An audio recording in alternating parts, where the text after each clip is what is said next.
What's up, people? I'm one of your hosts, Phoenix. And I am your other host, Titan. And welcome to NTAT.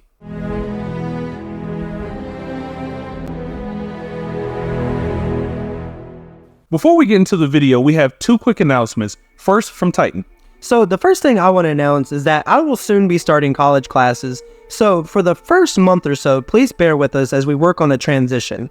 We are going to shorten our release schedule to release the first week of every month. But to fill in that time, I'm going to pass this to Phoenix. So the second announcement is we're starting a sub-channel to NTAT called A Life Well Played. The channel will focus on positivity of gaming and men's health, especially fathers.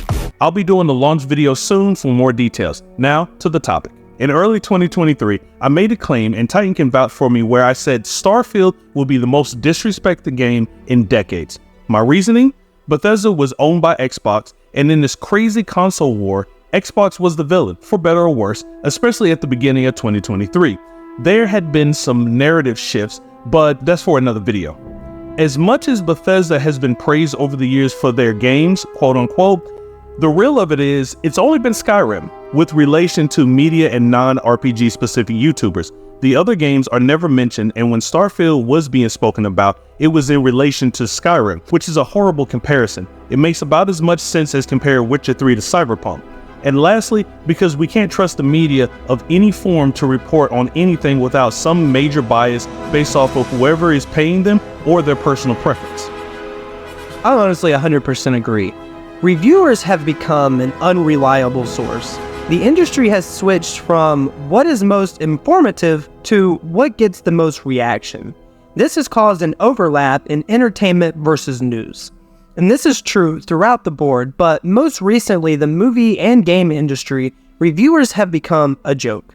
Starfield has been proof that no matter how good, there will always be reviewers who do nothing but absolutely trash talk and say how bad it is. What's worse is now that people are getting paid to do it.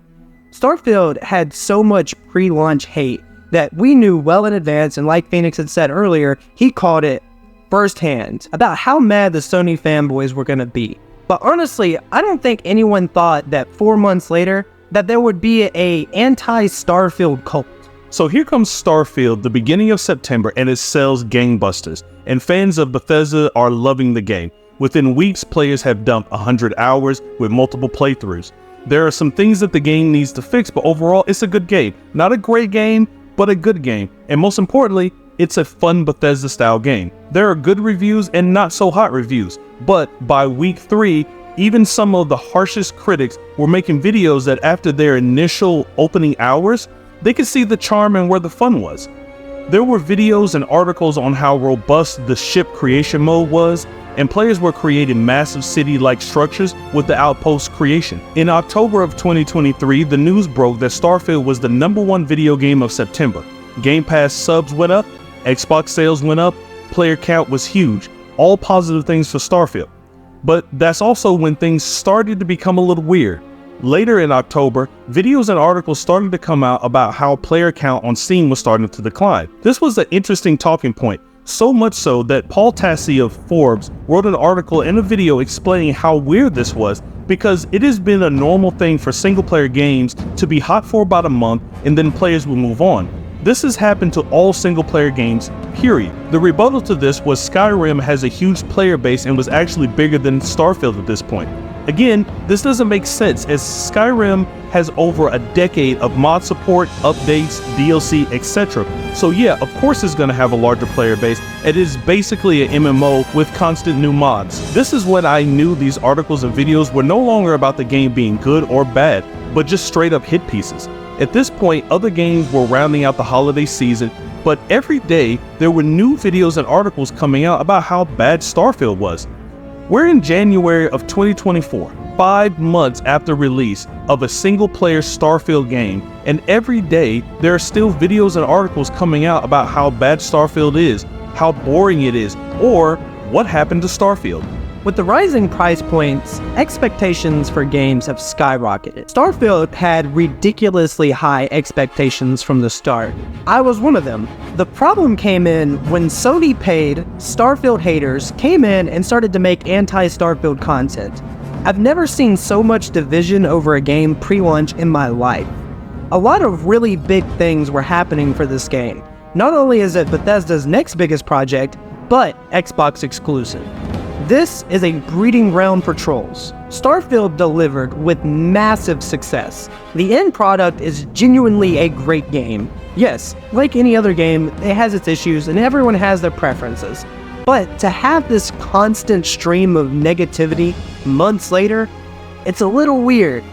Again, a single-player game having multiple videos released daily saying how it's the worst game ever since release. This is no longer a game problem, it's a social problem. We are at the point now when you can't really trust the people who you rely on for things like reviews. If this trend continues, and it will, eventually the average consumer will stop buying games at launch. I mean, if we don't know what we're buying, and there's no one really trustworthy enough to tell us how games actually perform without extreme biases and agendas, then people are gonna stop buying games at launch and wait a while to see games firsthand. This is already a trend for lower named developers. The problem with Starfield, and probably the start of something new, people are no longer just review bombing, but now it's making entire channels dedicated to talking down about specific games while hyping up its competitors. Someone goes and looks up Starfield months after its release and all they see is these bad videos posted every day. If they are the type of person to dig deeper than that, then they're liable to actually just believe the negativity and not buy the game. And that sucks because I believe this is a game that everyone should experience. I think that honest reviews are necessary for progression, but right now with the movie and game industry are all filled with some of the worst types of reviewers, and it's not even real anymore. People complain about Starfield isn't Star Citizen, so it's the worst game on Earth. Starfield doesn't have the same mechanics as Baldur's Gate 3, so it's trash and outdated. There are so many videos that compare Starfield to games that aren't even in the same genre of game. It's this stuff that just doesn't make sense. There's no logic anymore when it comes to honest reviews. Now, there is a big difference in the videos that talk about the things that they personally don't like and things that actually need to be improved. Things like that are constructive and real. But when you actually love a game, but then you turn around and you make a YouTube channel talking about how it's the worst game ever, but you never actually give any real feedback other than it's trash, it's bad, or my character glitched once so it's full of game-breaking bugs and it's unplayable. Just shut up and spare us all the rest of the nonsense. The weirdness continues as all these hit pieces keep coming out. Reviews for Starfield on Steam continue to decrease months and months after the game come out, which in my opinion are directly connected. I read an article recently from thegamer.com that talked about just because you play a game for 100 hours doesn't mean it's good. You should read the article yourself, as the author hints that something is going on with all these negative pushes towards Starfield, but just because a reviewer plays a game for hundreds of hours and gives a bad review doesn't mean that we found the smoking gun of the bias.